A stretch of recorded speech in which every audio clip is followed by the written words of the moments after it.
은혜 받으시기 바랍니다.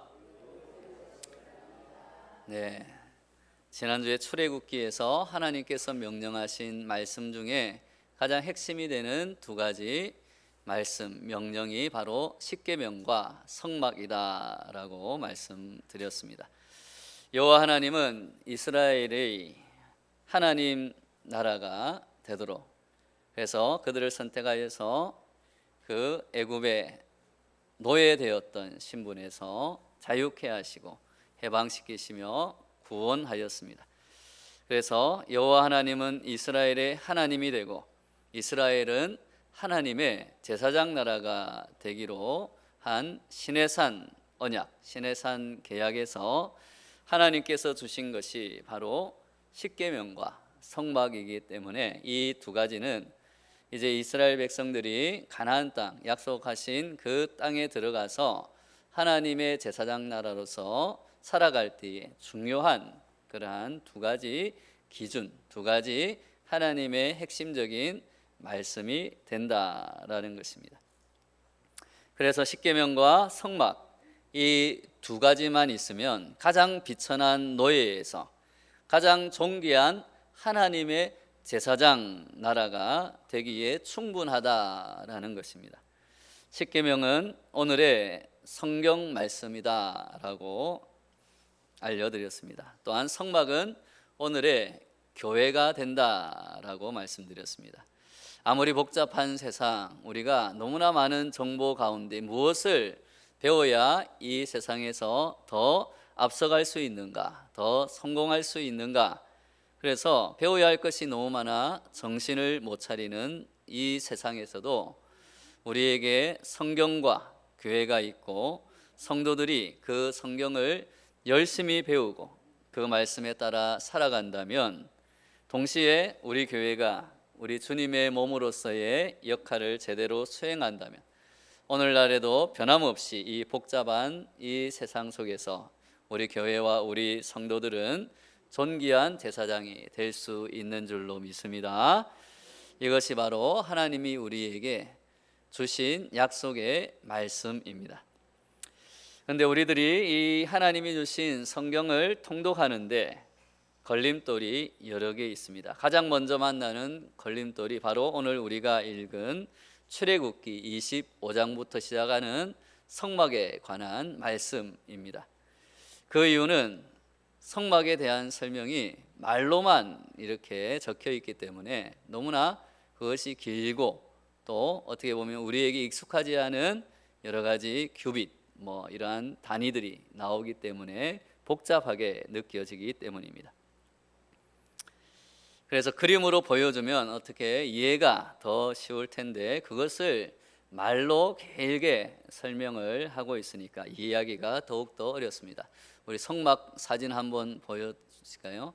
그래서 성경에 거의 한 50장 정도 할애해서 성막에 관한 그 설명과 성막의 뜻 그리고 성막에서 무엇을 해야 하는가라는 설명이 적혀 있는데 그것을 우리는 간단하게 이 그림을 보면서 성막은 저렇게 생겼구나. 그래서 출애굽기 25장부터 시작하는 성막에 대한 설명은 저 그림을 저렇게 성막을 만들어라라는 하나님의 설명이다라고 이해를 하시면 조금 성경을 읽는데 덜 부담스럽고 이해가 빨리 가시리라 믿습니다. 그래서 여러분들이 출애굽기 25장부터 나오는 성막을 읽어 나갈 때는 이 사진을 옆에다가 이렇게 두고 찬찬히 읽어가면서 이해가 안 가더라도 이것이 다 이 말씀대로 지으면 이러한 성막이 완성되는구나 그렇게 이해를 하시면 되겠습니다. 많이 보셨죠, 저 성막 그림? 그리고 또 성막 체험이라고 체험을 하는 또 장소도 있습니다. 그래서 우리가 한번 기회가 되면 성막 체험을 또 하러 가서 자세히 그것을 들여다보면 더 이해가 빨리 가리라 생각이 듭니다. 그래서 오늘 우리가 읽은 이 성막은 하늘나라의 축소판이다라고 말할 수도 있습니다. 왜냐하면 히브리서 9장 23절에서 이 성막을 하늘에 있는 것들의 모형이다라고 설명하고 있기 때문입니다. 그리고 히브리서 9장 24절에서는 참 것의 그림자라고 분명히 그 성막을 규정하고 있습니다. 그래서 마치 성막은 하늘나라에 완성될 그 하나님의 성소에 이 땅의 모델하우스와 같다라고 말할 수 있는 것입니다. 물론 이 성막, 이 그림이 완전히 하나님이 완성하실 그 새하늘 새 땅에 임할 하나님의 성소다라고 말할 수는 없지만 그 내용과 그 뜻에 들어있는 의미는 나중에 완성될 하나님의 그 성소와 같은 의미를 가지고 있다라고 할 수 있습니다. 성막이 중요한 이유는 또 있습니다. 하나님께서 출애굽기 20장에서 십계명에 대하여 설명한 다음 모세로 하여금 시내산으로 올라오게 하셨습니다. 출애굽기 24장 12절 같이 한번 읽어보겠습니다. 시작. 여호와께서 모세에게 이르시되 너는 산에 올라 내게로 와서 거기 있으라. 내가 그들을 가르치도록 내가 율법과 계명을 친히 기록한 돌판을 내게 주리라. 이 말씀에 따라 모세는 시내산에 올라 40주야를 거하였다고 말씀하고 있습니다. 모세는 그러면 그 40주야를 그곳에서 무엇을 하고 있었는가? 하나님께서 돌판을 만들기까지 기다리고만 있었을까? 그것은 아닐 것입니다. 돌판은 모세가 시내산에서 내려올 때 하나님께서 주셨습니다. 그래서 학자들은 이 40주야 동안 모세가 하나님으로부터 성막에 대한 설명을 듣고 또 그 설명에 따라서 아마 자기 머릿속에 그려보든가 아니면 땅에 이것을 계속해서 반복해서 그려보면서 백성들에게 성막을 어떻게 만들 것인가 그것에 대한 고안을 그 계획을 이 40일 동안 생각을 하고 또 짰을 것이다 라고 그렇게 생각하기도 합니다.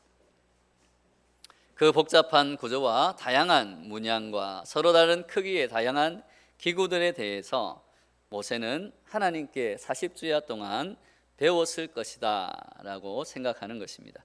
그래서 24장이 모세는 구름 속으로 들어가서 산 위에 올랐으며 모세가 40일 40야를 산에 있으니라로 끝나고 25장에서부터 오늘 우리가 읽은 25장에서부터 바로 성막에 대한 자세한 설명이 이어지는 것입니다.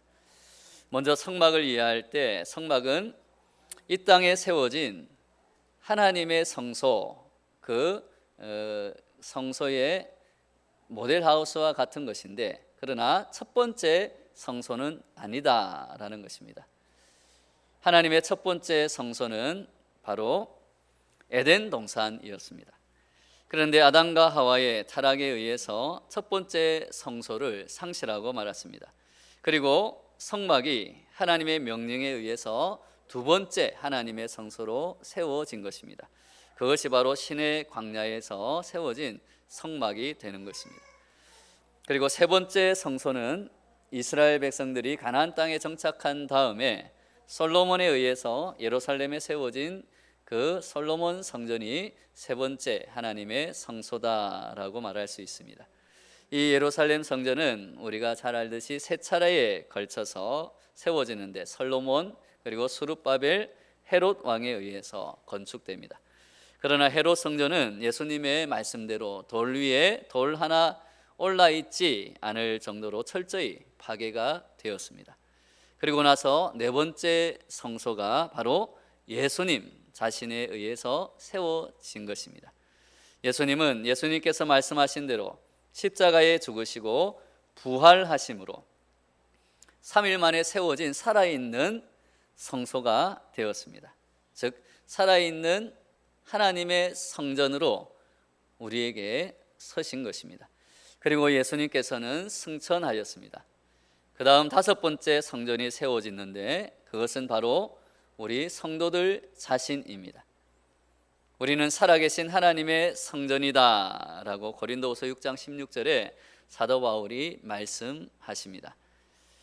우리 성도들이 바로 하나님의 성전이고 하나님이 임하시고 하나님의 뜻을 이루는 거룩한 성전이 되는 줄로 믿습니다. 우리 옆 사람과 한번 다시 한번 인사하겠습니다. 당신은 하나님의 거룩한 성전입니다. 예.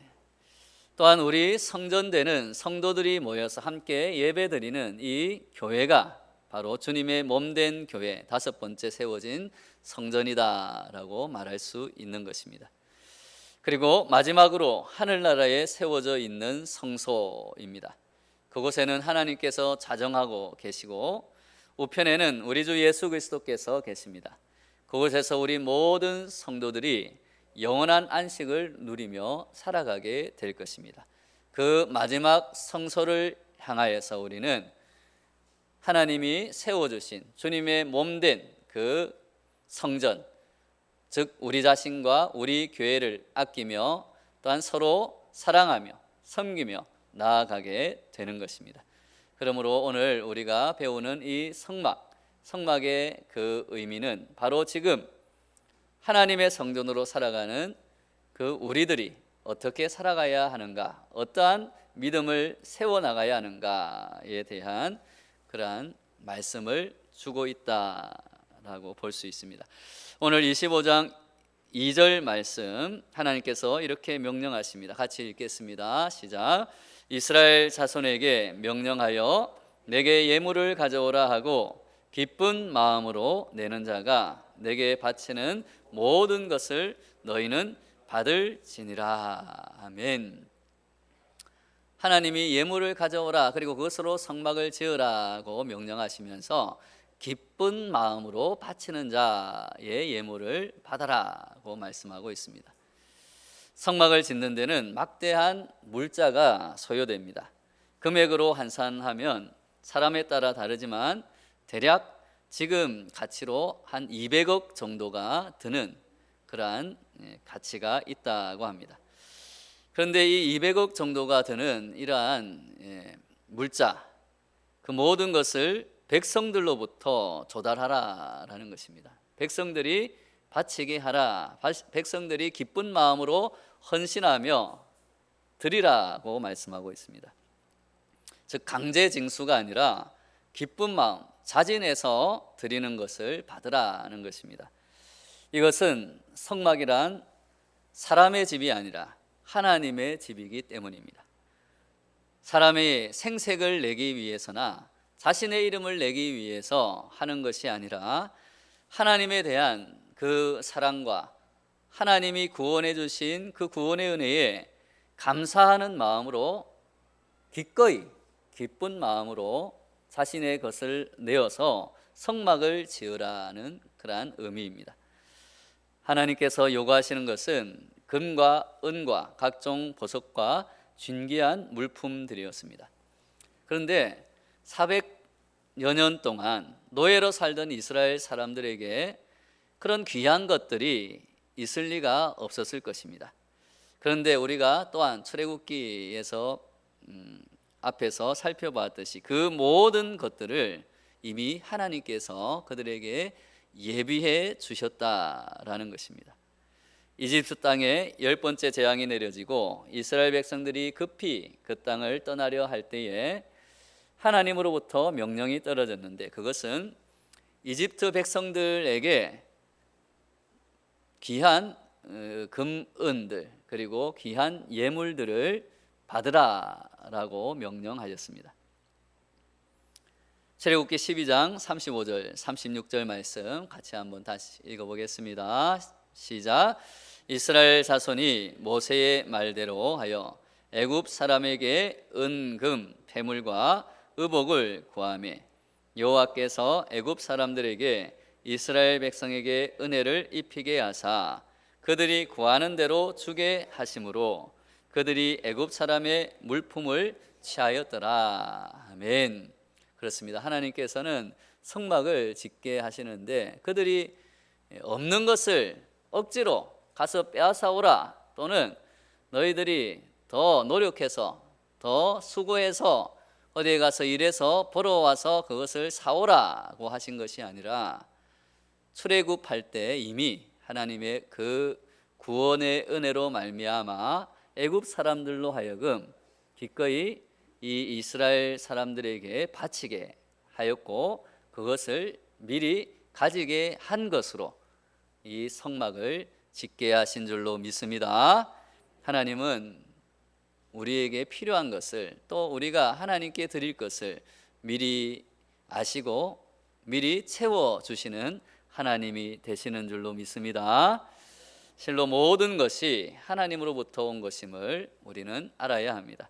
그 물품을 노예 생활의 대가로 알고 아마 내가 이거 출애굽할 때 얼마나 어렵게 얻은 물건인데 지금 성막을 만든다고 이것을 내라고 나는 싫은데요, 이렇게 아마 생각을 하고 내지 않은 사람들도 있을 것입니다. 내가 노예 생활의 대가로 받은 것인데 왜 내가 내어야 되는가, 아마 그렇게 생각하는 사람들도 있었을 것입니다.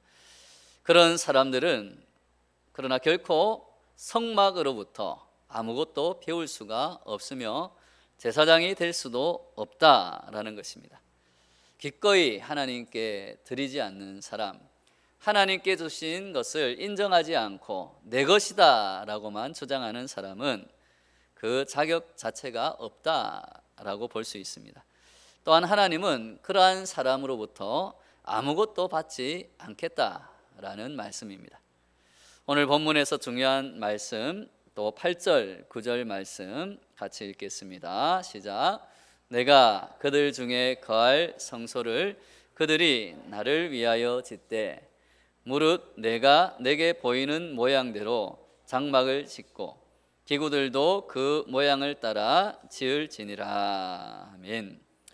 내가 그들 중에 거할 성소, 또한 나를 위하여 짓되라고 말씀하고 있습니다. 이 말은 성막이란 사람들의 만족을 위한 장소가 아니다라는 것입니다. 성막은 하나님께서 임재하시는 장소, 하나님께서 거하시는 장소, 즉 하나님을 위한 장소라는 것입니다. 아무리 크고 아름다운 장소, 아무리 화려한 곳이라고 할지라도 그것이 사람들만을 위한 장소라면 그곳을 거룩한 곳이다 라고 부르지 않습니다. 어떤 장소를 거룩하게 만드는 것은 사람이 아니라 하나님께서 거룩하신 분이시기 때문에, 즉 하나님이 임재하시는 곳이기 때문에 거룩한 장소가 되는 줄로 믿습니다. 이 말은 무엇입니까? 우리 교회가, 우리 가정이, 우리 직장이, 우리 공동체가 하나님이 거하시는 곳, 내가 하나님을 믿고 하나님의 말씀대로 거룩하게 살려고 노력하는 그 어떤 곳이라도 바로 하나님이 임재하시는 곳, 하나님의 성막이 되는 줄로 믿습니다.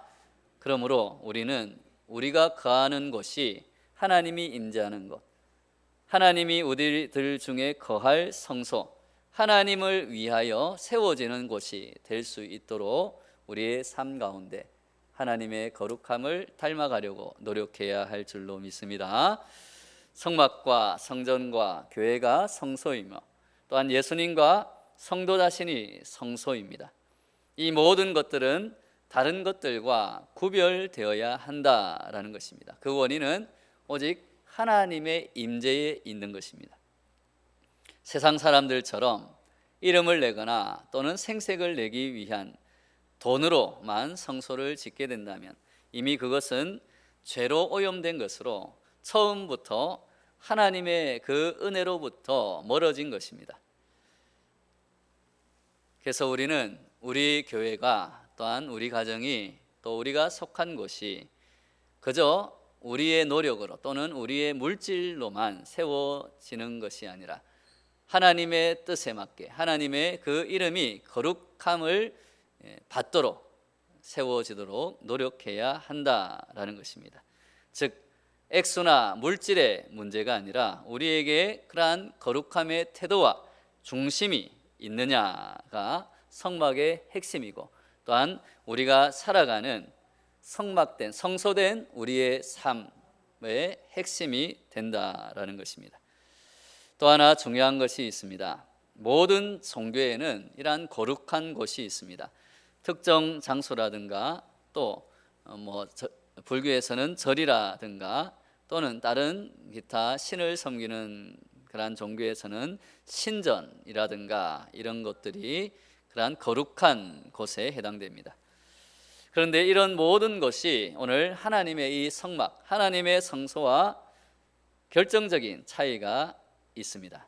그것은 다른 성소들은 인간들이 그 의미를 부여하여 임의대로 인간 스스로 생각하여서 이렇게 하면 자신이 섬기는 신이 아마 기뻐할 것이다. 그래서 그 성전을 또는 절을 자신들이 믿는 그 신들이 기뻐하리라고 자신들이 생각하는 구조나 또는 그 어떤 특성에 따라서 만드는 것에 비해서 오늘 말씀에 보면 하나님의 성전, 하나님의 성소는 하나님의 지시에 따라서 하나님의 그 명령에 따라서 세워졌다라는 것입니다.